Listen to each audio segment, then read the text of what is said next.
सिक्किम में डले मिर्च की 300 किलोग्राम की खेप सोलोमन द्वीप भेजे जाने पर राजनीति शुरू हो गई है। पहले इस उपलब्धि के लिए सिक्किम क्रांतिकारी मोर्चा सभी क्रेडिट्स ले रही थी। अब सिक्किम डेमोक्रेटिक फ्रंट सामने आई है। एसडीएफ की माने तो एसकेएम का इस निर्यात से कोई लेना देना है ही नहीं। ये एसडीएफ सरकार ही है जिसके अथक प्रयासों से ये मुमकिन हो पाया है। मीडिया से बात करते हुए एसडीएफ के प्रवक्ता रिगजिंग नोरबू भोटिया ने कहा, पवन चामलिंग के मुख्यमंत्री रहते राज्य में ऑर्गेनिक मिशन शुरू हुआ था।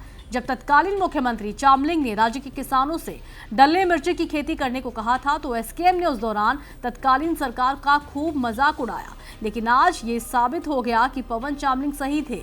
बताते चले, डल्ले मिर्च की 300 किलोग्राम की खेप कल सोलोमन द्वीप भेजी गई है। 24 मार्च 2024 को भेजी गई पहली खेप के बाद ये दूसरी अंतर्राष्ट्रीय खेप है। बता दें, जीआई टैग प्राप्त डल्ले मिर्च वैश्विक बाजार में अपनी मांग बढ़ा रहा है।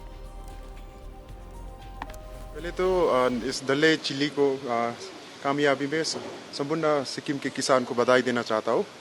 हम लोग ऐसा पॉलिटिक्स नहीं करना चाहते, लेकिन आप यदि हिस्ट्री में जाएंगे तो आप उस समय जब एसडीएफ पार्टी सरकार में थे, उस समय का मुख्यमंत्री हमारे सामान्य पार्टी अध्यक्ष पवन चामलिंग साहब थे।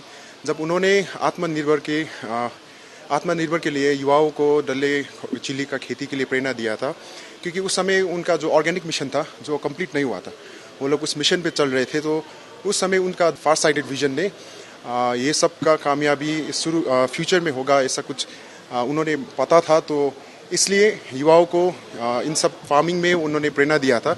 लेकिन उस समय का प्रमुख विपक्ष पार्टी एसकेएम पार्टी ने इस चीज़ को लेके बहुत निंदा किया। लेकिन अभी यही डल्ले चिल्ली उन लोगों के लिए जितना उन्होंने विद्रोह किया था, अभी यही चीज़ गलत साबित हो रहा है।